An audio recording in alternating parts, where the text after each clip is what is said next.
자, 여러분 바로 이어서 나가보도록 하겠습니다. 28번부터예요. 자, 지문이 어렵진 않았지만 같이 한번 보도록 할게요. 자, 예수를 진리와의 연관 속에서 바라보고 있는 것은 낭만주의의 큰 특징이다. 그래서 낭만주의.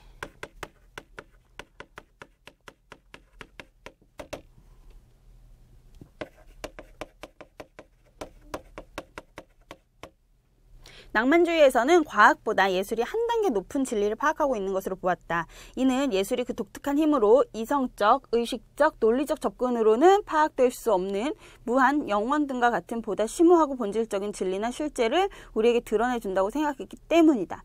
이에 따라 낭만주의 작품에는 유한한 현 상태로부터 벗어나 무한한 것, 영원한 것을 지향하는 인간의 정신이 반영되어 있다. 자, 낭만주의는 무한하고 영원한 것.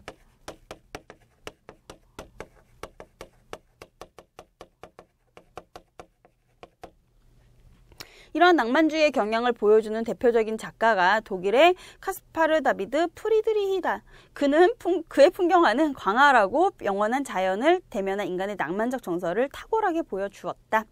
자, 프리드리히는 자연을 신의 체현으로, 자, 이제 낭만주의의 가장 대표적인 프리드리히는 자연을 신의 체현으로, 또 예술을 신과 인간의 매개자로 여겼대요. 자, 자연이 이렇게 신이라면 요 사이에 예술이 있고요. 그리고 요 밑에 이제 인간이 있겠죠. 요게 이제 매개를 해주는 거예요. 그는 자연을 통해 신을 만날 수 있죠. 그죠? 자연을 통해서 신을 만날 수 있고, 훼손되지 않은 이 자연을 그림 속에 담는 것은 신적인 창작이 구현되는 것이라고 생각했다. 그래서 그는 풍경화를 통해 자연 속에 내재된 무한함, 즉 신적인 것을 표현해 무한한 것과 유한한 것의 관계를 보여주고자 했다. 자, 그럼 얘는 유한, 무한 이렇게 되는 거잖아요. 그쵸? 자연을 상징적 도구로 삼아 유한자와 무한자의 관계를 나타내고자 한 것이다. 이러한 이유로 프리드리히의 풍경화에 그려진 자연은 단순히 사실적인 풍경에 해당하지 않고 인간이 갖는 신비스러운 종교적 감정 또는 자연과 대면에 관조하며 품은 영원성에 대한 동경과 같은 인간의 낭만적 심정을 보여주는 것으로 이해된다. 프리드리히의 풍경화는 18세기 미학에서 중요시 되었던 숭고의 감정을 특징적으로 잘 보여주고 있다. 자, 프리드리히는 숭고라는 감정을 잘 보여주고 있대요. 자연의 규모와 그 힘이 인간이 측량하고 지배할 수 있는 한계를 넘어설 때 인간은 자연을 대면하여 고통과 쾌감에 상호 모순된 정서를 갖게 된다. 이러한 정서를 칸트는 숭고라고 이름 붙였다. 자, 이거를 누가 이름 붙였냐면 칸트가 이름을 붙였대요. 이에 따르면 숭고는 측량할 수 없는 자연의 크기와 위력 앞에서 느끼는 외경의 감정으로 우리 정신 속의 무한한 것에 관한 이념을 환기시킨다. 프리드리히는 실제 자연 체험에서 우러나오는 숭고의 감정을 풍경화를 통해서 보여주었는데, 이러한 그의 그림에는 인간이 전경에 위치하는 경우가 많다. 그림 속 인간은 압도적인 자연과 대비되어 숭고의 감정을 효과적으로 환기하는 데 기여한다. 자, 아까 얘기했듯이 얘는 유한, 얘는 무한, 이걸 통해서 얘를 만나는 거니까 얘에 대비 얘는 굉장히 무한하고 신적인 것이 되겠죠? 그런 것을 효과적으로 드러냈대요. 프리드리히는 1818년부터는 전경에 있는 사람을 이전보다 크게 그렸고 명암을 강하게 대조시켰다. 이를 대표적으로 보여주는 것이 안개의 바다를 굽어보는 산행가란 작품이다. 이 작품에서 자연과 마주 대하고 있는 인물은 명암의 대조를 통해 그 존재가 강하게 부각되면서 화면의 긴장감을 자아내는데, 이를 통해 인간의 힘으로 측량하고 지배할 수 없는 규모의 자연을 접하고 그러한 자연을 동경하는 인간의 낭만적 심상을 환기한다라 그랬죠. 자, 요 정도까지 보고 문제 한번 같이 볼게요. 가부터 마에 대한 설명으로 적절하지 않은 것은, 나와보세요. 자연과 예술에 관한 프리드리히의 견해를 중심으로 그의 작품 세계가 변모한 과정이 아니라, 지금 프리드리히의 낭만주의의 문예사조를 가지고 있는 그러한 작품 세계만 분석을 하고 있었지, 얘가 뭐 초기에는 어떻다가 중기 후기로 가면서 어떻게 변화하더라 이런 내용은 얘기하고 있지 않아요. 그래서 답이 2번이 돼야 합니다. 29번에 아까 소개했던 그 작품이네요. 그렇죠? 지금 사진을 보니까 뭐 지금 이런 그림을 제가 이렇게 표현하기는 참 죄송스럽지만, 인간이 여기 이렇게 서 있고, 그쵸? 이렇게 앞에 전경에 서 있고, 뒤에는 막 이렇게 하늘, 그 다음에 뭐 이건 뭘까요? 막 강, 바다, 산, 막 이런 것들이 지금 다 있어요. 그쵸? 그래서 이 사람은 요 인간으로서 이 대자연 앞에서 그 유한함을 자각하게 되는 그런 존재로 그린 거였죠. 그래서 뭐 명암의 대비를 선명하게 하고 막 이런 얘기를 했었어요. 4번 볼까요? 칸트 입장에서 보면 안개 바다는 인간에게 한계를 자각하게 만들어. 이렇게 맞네요. 쾌감을 억제하는 고통을 불러일으킨다는 점에서 쾌감을 억제하는 게 아니라 숭고라는 단어는 뭐라고 했었냐면요. 고통과 쾌감의 상호 모순된 정서인 숭고라고 얘기를 했었어요. 그래서 지금 숭고를 정의를 잘못했네요. 칸트가 이걸 숭고를 정의했다고 했잖아요. 그래서 답이 4번이 되겠습니다. 30번 윗글에서 기억과 관련해 미루어 알 수 있는 내용으로 가장 적절한 것은 기억 제일 첫 번째 줄에 있던 거죠. 1번 낭만주의에서는 인간이 예술을 통해 진리에 이를 수 있다고 한다. 인간이 예술을 통해 진리에 이를 수 있다. 답이 바로 1번이었네요. 자, 그 다음에 31번부터 33번 문학작품 한번 보도록 합시다.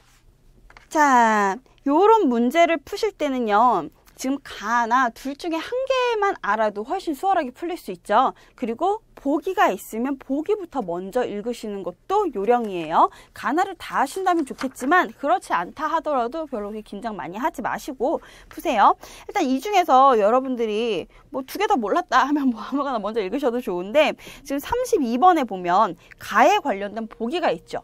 이 보기를 먼저 보고 이 보기에서 만약에 시인의 생애라든지 시의 창작 배경이라든지 이런 게 있었다면 훨씬 그 시를 감상하기 편할 거 아니에요. 여러분들이 그 방향대로 읽으면 되니까. 근데 뭐 도움이 안 되는 보기도 있기는 해요. 그래도 먼저 보는 거에서 손해는 없으니까 먼저 보도록 할게요. 이 푸트와는 공간 조직의 근본 원리인 인간의 신체, 인간들 사이의 관계에서 찾아야 한다고 보았다. 공간 체험은 신체를 통해서 가능하며 그 공간에서 활동하는 인간들 사이의 관계를 통해서 문화적 의미가 획득되기 때문이다. 이는 시적 공간의 구성 원리에도 적용할 수 있어서 가의 경우 신체 또는 인간들의 관계와 결합된 공간의 표상들은 우리들의 고향의 의미를 총체적으로 구성한다. 자, 그럼 우리 가시 아직 안 봤어요. 아직 안 봤는데 보니까 무슨 신체랑 연결이 돼서 고향의 이미지를 그리고 있겠구나 라는 거 정도는 눈치챌 수 있잖아요. 그쵸? 이제 가로 가봅시다. 향아, 너의 고운 얼굴 조석으로 우물가에 비치이던 오래지 않은 옛날로 가자 하면서 청유형을 쓰고 있네요. 자, 오래지 않은 옛날로 가자. 아까 그 고향이라는 것과 왠지 맞아 떨어지죠. 지금 이미지가. 수스럭거리는 수수밭 사이 걸칙스런 웃음들 흘러나오며 호미와 바구니를 든 환한 얼굴 그림처럼 나타나던 석양 점점점. 자, 수스럭거리는 청각적 심상이죠. 자, 심상이 나왔다. 뭐 청각도 좋고요. 시각, 청각, 후각, 촉각, 미각, 공감각 다 좋아요. 심상이 나왔다 그러면 선택지에는 감각적 시어 라는 말이 아마 등장을 할 거예요. 그쵸? 거의다가. 자, 감각적 시어, 뭐 윗글에 대한 설명으로 옳은 것은 옳지 않은 것은 이래놓고 감각적 시어를 활용하여 어쩌고 저쩌고 저쩌고 저쩌고 이런 말들 많이 봤잖아요. 그래서 감각적 시어라는 말이 나왔을 때는 심상이랑 연결시키면 되는 거고요. 어쨌거나 1년, 2년까지는 다 플러스. 자, 플러스라는 거는 그냥 긍정으로 얘기를 할게요. 마이너스는 그거에 대비되는 부정적인 것으로. 자, 지금까지는 다 플러스만 얘기를 했었네요. 구슬처럼 흘러가는 냇물가 맨발을 담그고 늘어앉아 빨래들을 두드리던 전설 같은 풍속으로 들어가자. 계속 플러스. 고향과 연결되는 건가 봐요. 일로 가재요, 자꾸. 눈동자를 보아라 향아. 회올리는 무지갯빛 허울의 눈부심에 넋 빼앗기지 말고라 그랬어요. 이거 하면 안 되는 거야. 그럼 안 좋은 거겠죠? 그래서 허울의 눈부심은 마이너스겠네요. 그쵸? 그 다음에 철 따라 푸짐히 두레를 먹던 정자나무 마을로 돌아가자. 가자는 거는 좋은 거고. 미끄덩한 기생충의 생리와 허식에 인이 박히기 전에 가자니까 자, 미끄덩한 기생충의 생리와 허식은 마이너스. 그쵸? 눈빛 아침처럼 빛나던 우리들의 고향 병들지 않은 젊음으로 찾아가졌구나. 자, 고향, 뭐 젊음 이런 거 다 플러스로 얘기를 하고 있네요. 향아, 허물어질까 두렵노라. 얼굴 생김새 맞지 않는 발돋움의 흉내랑 그만하자. 그만하는 것도 마이너스. 그러니까 얼굴 생김새 맞지 않는 발돋움의 흉내. 이거는 마이너스겠네요. 들국화처럼 소박한 목숨을 가꾸기 위하여 맨발을 벗고 콩밭임하던 차라리 그 미개지애로 가자. 미개지? 안 좋은 것 같은데 보니까 가자니까 플러스네. 그쵸? 달이 뜨는 명절밤 비단치마를 나부끼며 떼지어 춤추던 전설 같은 풍속으로 들어가자. 냇물 굽이치는 싱싱한 마음밭으로 돌아가자라고 얘기를 했어요. 자, 그래서 32번 보기를 보니까 다 1번 플러스, 2번 플러스, 3번 플러스, 4번이 마이너스네요. 5번 플러스. 답은 4번. 이렇게 보시면 되겠죠? 자, 31번. 우리 나 아직 안 봤지만 가만 가지고 지울 수 있는 거 지웁시다. 나를 다 본 다음에 문제를 보려면 딱 까먹어요. 그러니까 지금 가만 가지고 지울 수 있는 거. 자, 1번부터 한번 볼까요? 공간 이동에 따른 정사 변화. 공간 이동 아직 안 나왔어요. 가자고만 권유할 뿐이지 안 나왔네요. 그럼 1번은 가 때문에 틀렸어요. 일단 2번 특정한 종결 표현으로 시적음을 부호하고 있다. 자, 2번에서는 뭐뭐 가자. 자꾸 청유형의 의미를, 청유형의 문장 종결 형식을 사용했죠. 그래서 2번은 살려두시고요. 3번 서리적 표현은 나오질 않았죠? 3번 지우시고요. 4번 대구의 방식을 규칙적으로 활용. 대구 안 나왔어요. 그 다음에 5번 대상에게 말을 건네는 어투를 통해. 향아 계속 불렀죠? 그럼 얘도 그냥 냅둬야 되겠네요. 그쵸? 향아 불렀으니까 이렇게 부르니까. 그럼 지금 2번하고 5번만 가지고 우리 나시를 보면 돼요. 그럼 일단 특정한 종결 표현 같은 경우는 나시를 제대로 우리가 파악하지 않더라도, 분석하지 않더라도 종결 표현만 일단 보면 되니까 먼저 볼까요? 물결이었다, 길이었다, 것이다,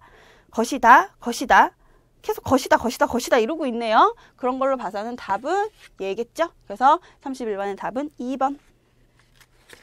그 다음에 뭐 5번도 확인하고 싶으시다면 대상에게 말을 건네는 어투라 했는데 어투가 뭐뭐 해? 다 이러는데 말 건네는 건 아니잖아요. 그쵸? 31번의 답은 그래서 2번. 그럼 33번 나 식구에 대한 설명으로 적절하지 않은 것은 나를 이제 보면요. 김기택의 멸치 볼게요. 굳어지기 전까지 저 딱딱한 것들을, 저 딱딱한 것이 뭐겠어요? 멸치겠죠? 물결이었다. 자, 딱딱한 것과 물결 한번 볼까요?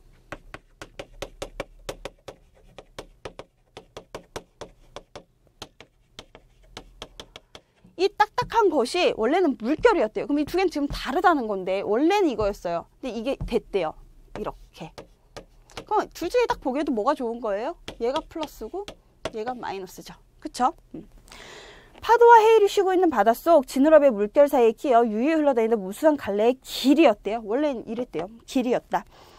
그물이 물결 속에서 멸치들을 떼어냈던 것이다. 자, 물결 속에 멸치들이 있었는데 그물이 와서 이렇게 만들어버린 거죠. 그쵸? 그 다음에 햇빛의 꼿꼿한 직선들 틈에 끼이자마자, 햇빛 나오는 게 좋은 것 같은데 지금 아직 아닐 수도 있어요. 확인을 해야 돼요. 부드러운 물결은 팔딱거리다 길을 잃었다. 부드러운 물결이 길을 잃었으니까 햇빛도 지금 마이너스로 가야 되는 거네요. 바람과 햇볕이 달라붙어 물기를 빨아들이는 동안 바다의 무늬는 뼈다귀처럼 남아서 이렇게 돼서 멸치의 등과 지느러미 위에서 딱딱하게 굳어갔다. 그럼 다시 말하면 이쪽이 생명력을 얘기를 하는 거고요. 이쪽이 생명력을 상실해가는 과정을 얘기를 하는 것이다 라고 볼 수도 있겠죠.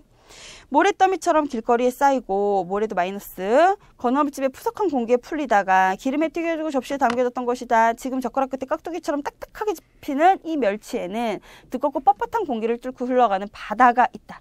자, 바다는 지금 생명력의 원천으로 그려지고 있어요. 그 바다에는 아직도 지느러미가 있고, 지느러미 플러스네요. 지느러미를 흔드는 물결이 있다. 이 작은 물결이 지금도 멸치의 몸통을 뒤틀고 있는 이 작은 무늬, 이것도 플러스, 파도를 만들고 해일을 부르고 고깃배를 부수고 그물을 찢었던 것이다. 그 조그만한 것이 그만큼 많은 일을 했었다. 어떤 생명력을 얘기하고자 했던 거였습니다. 자, 33번. 딱딱하게 굳어지기 전까지의 물결은 멸치의 원시적 생명력 맞고요. 쭉 내려오셔서 4번 보세요. 이 작은 무늬는 멸치가 생명력을 자각하는 계기. 자, 멸치는 지금 이미 이렇게 됐어요. 멸치가 생명력을 자각하는 게 아니라 누가? 화자가 생명력을 자각하게 되는 거죠. 자, 어떤 뭐 비문학이든 화법 장문이든 문학이든 화자는 존재합니다. 화자가 겉으로 드러나느냐 드러나지 않느냐의 차이죠. 화자가 있고요. 이 화자는 누구에게 말하냐면 청자에게 얘기를 해요. 청자에게 얘기를 하는데 무엇에 대해서 말하냐면요. 뭐 화법이나 장문 시간에는 메시지라고 하겠지만 지금 여기서는 시적 대상에 대해서 얘기를 하겠죠. 지금 여기서 화자는 겉으로 드러나지 않았어요. 청자도 설정하지 않았어요. 여기서의 대상은 뭐였냐면요. 멸치였죠. 자, 34번부터 38번 문제는요. A형에서 확인하시고요. 번호 체계는 같습니다. 다음에 39번으로 넘어갈게요. 39번 남연부주지 나오는데요. 자, 이 고전소설 나왔죠? 41번의 보기가 도움이 될 수도 있으니까 먼저 한번 읽어보도록 할게요.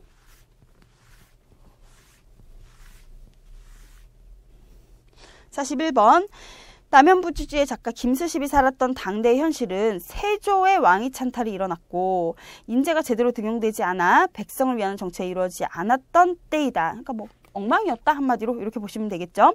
김시습은 이처럼 불의가 판을 치는 현실을 바로잡기 위해서는 정치의 정도를 회복해야 한다고 보았다. 그가 정치의 정도를 회복하는 방법을 제시한 것은 왕도 정치이다. 덕목을 갖춘 왕이 백성을 위하는 민본 정치를 해야 부조리한 현실을 바로잡을 수 있다고 본 것이다. 이러한 그의 사상은 남연부주지에서 염왕과 박생을 통해 제시되고 있다. 자, 등장인물이 염왕이라는 애가 나오고 그 다음에 박생이 나오는구나. 이렇게 알면 되겠죠? 이 두 사람은 김스습의 사상과 이상을 대리해서 제시하고 있는 대변자래요. 그럼 얘네 둘 다 어쨌거나 성격은 플러스가 되겠네요. 그쵸? 그리고 이 작품의 주된 공간적 배경이 되고 있는 연부주는 김스십이 개혁하고자 했던 현실 세계를 상징하고 있다. 자, 얘는 현실 세계인데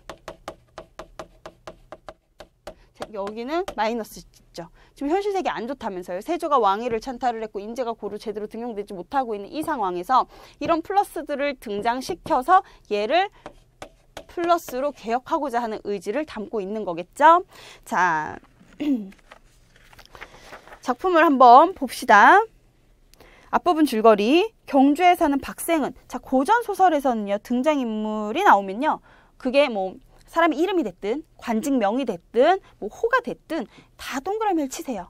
지금 우리가 부르던 이름하고 그리고 우리가 부르는 관직 체계하고 지금 달라서 지금 현재 세대와 달라서 여러분들이 그걸 다 놓치고 갈 수도 있어요. 그리고 고전소설은 또 영웅소설도 많고 그냥 뭐 전란 중에 어떻게 잘못되는 경우도 많고 그러다 보니까 뭐 기아가 되잖아요. 미아가 되기도 하고. 그럼 어렸을 때 이름, 성장했을 때 이름 달라요. 성장했을 때의 이름도 관직명으로 부르기도 하고 이 사람이 이름으로 부르기도 하고 그래갖고 이 한 사람이가 다 개똥이었다 치면은 얘를 관직명, 뭐 개똥이가 관직명이 있을 리는 없겠지만 어쨌든 관직명으로 부르기도 하고요.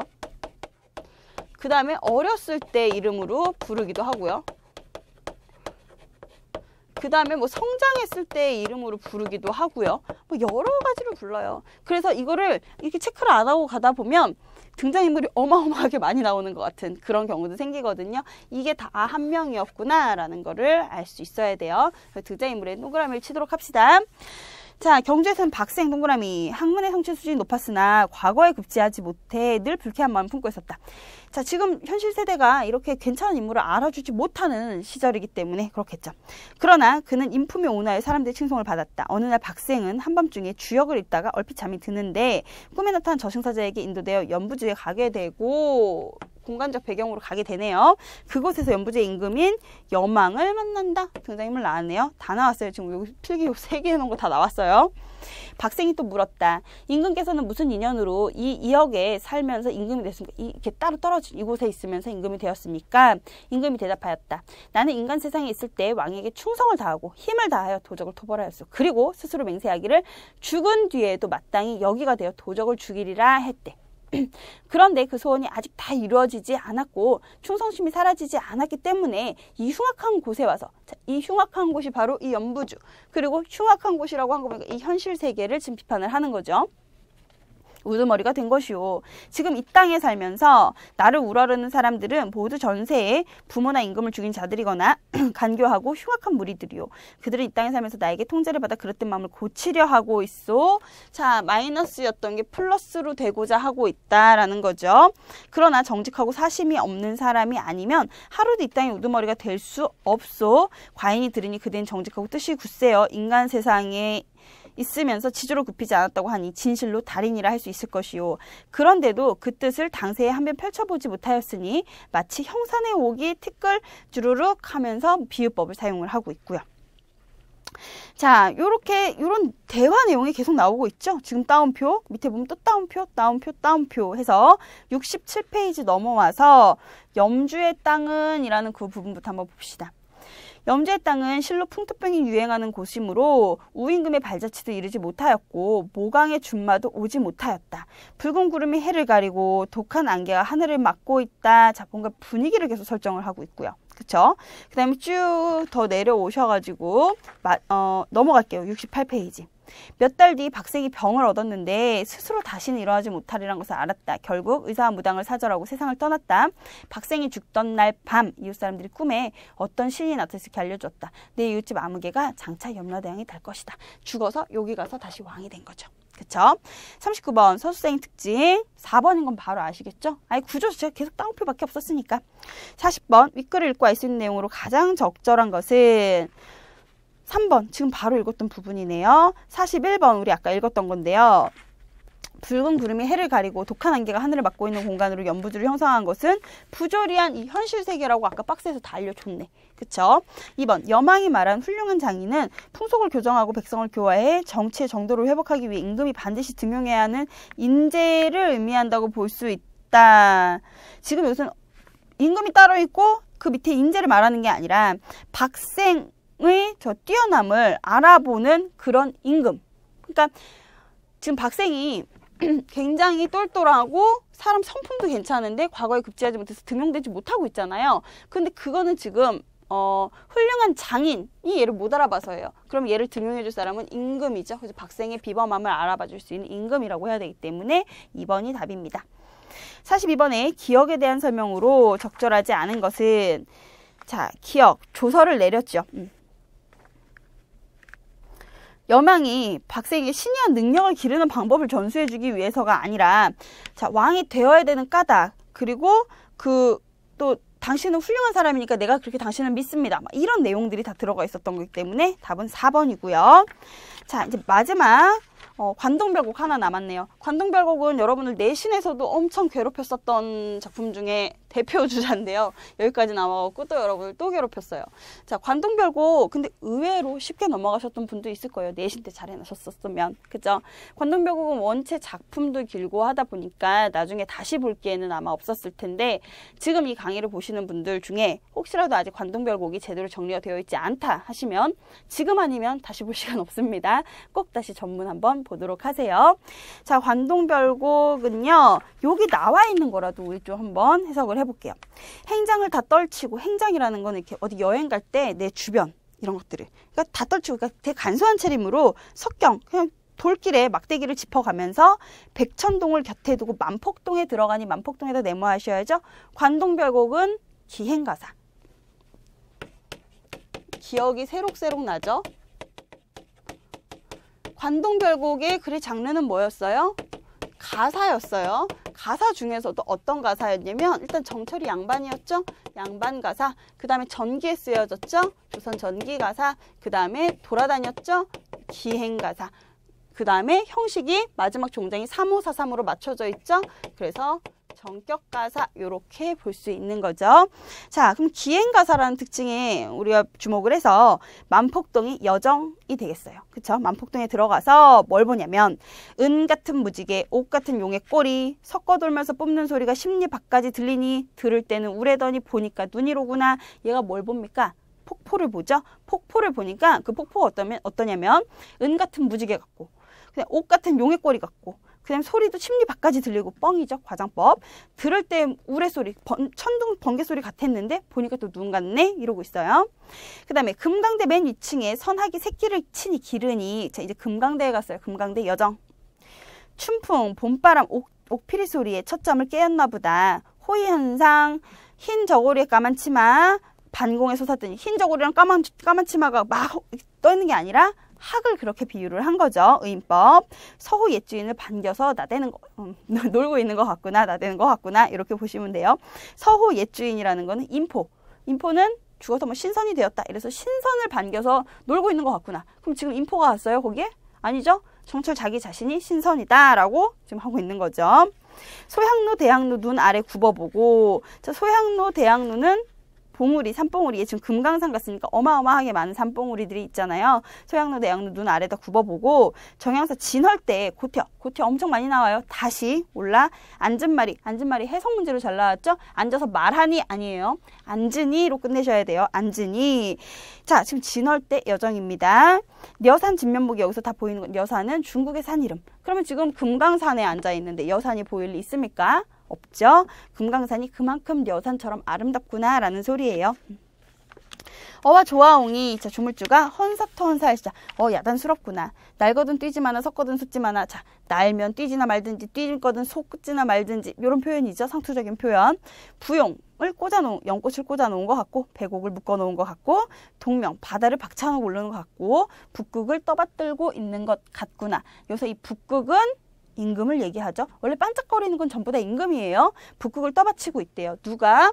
지금 산봉우리들이. 자, 이런 것들이 이 북극을 떠받치고 있대요. 자, 얘가 지금 임금이라며. 그럼 이 떠받치고 있는 이 산봉우리들은 뭐냐면은 신하겠죠. 그쵸? 그 다음에 높으시고 망고대 외로울사 혈망봉이 자 높고 외로운 망고대와 혈망봉이 하늘을 추미러 하늘도 임금이겠죠. 그 다음에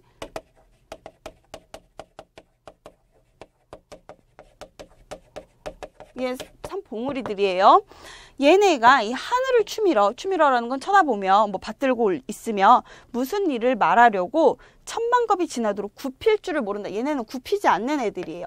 그래서 더 정확히 충신이라고 할 수 있는 거죠. 어와 너구나. 너 같은 애 또 있겠느냐. 계심대를 다시 올라가 중앙성 바라보며 계심대 여정이고요. 만이천봉을 넉넉히 헤아리니 봉마다 미쳐있고 끝마다 서린 기운이. 자, 이 봉우리마다 이렇게 막 기운이 맺혀 있는데 이 기운이 맑거든 좋디마나. 자, 맑거든 깨끗하지를 말든가. 깨끗하면 맑지를 말든가. 깨끗하고 맑고 다하다 이 소리죠. 저 기운을 흩어내서 자, 이 기운을 땡겨와서 인재를 만들고 싶다. 신하를 만들겠다라는 소리죠. 왜 신하를 만들어? 나라 일을 하라고. 나라 일을 하라는 거는 결국 나라가 잘 되라고. 그래서 여기서는 우국지정이 드러나는 거였죠. 나라를 걱정하는 마음. 자, 43번 문제 풀게요. 2번 화자는 금강대에 올라 소양로와 대양로를 본 거 아니죠? 금강대에선 뭐 봤어요? 선학을 봤고요. 진헐대에 가서 소양로 대양로를 굽어봤죠? 아까 여정은 다 체크해 드렸어요. 44번 보기의 입장에서 A에서 D를 감상한 내용으로 라고 했는데요. 자, 여기서 지금 보기는요. 뭐 여러분들이 한번 읽어보시고요. 자, 1번 A에서 화자가 폭포를 대했을 때 용, 눈 등을 떨려서 알 수 있는데 이는 화자가 폭포를 대했을 때 얻은 신정을 보여주는 것이다. 자, 지금 만폭동에 가서 폭포를 보면서 옷 같은 무지개, 옷 같은 용의 꼬리 얘기했고요. 들을 째는 우레더니 보니까 눈이로다. 이런 얘기를 했었죠. 5번 보실까요? B, D에서 공통적으로 색채 이미지를 활용해 자연물에 대한 화자의 인상을 나타냄으로써 화자의 감흥을 선명하게 부각하는 효과를 드러낸대요. 자, D 볼까요? 색채 이미지를 나타냈는지?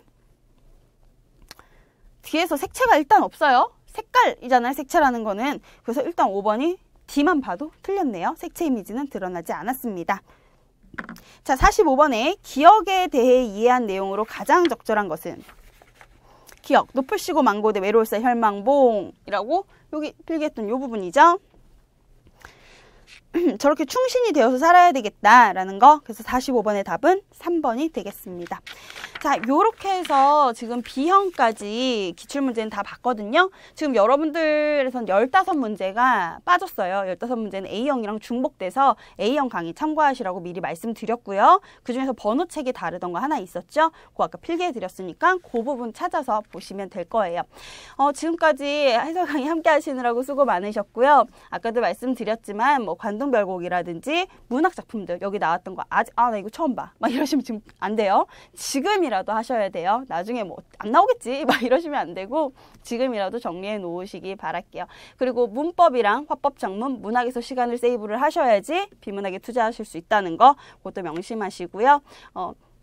지금까지 같이 해주시느라고 수고 많으셨습니다. 감사합니다.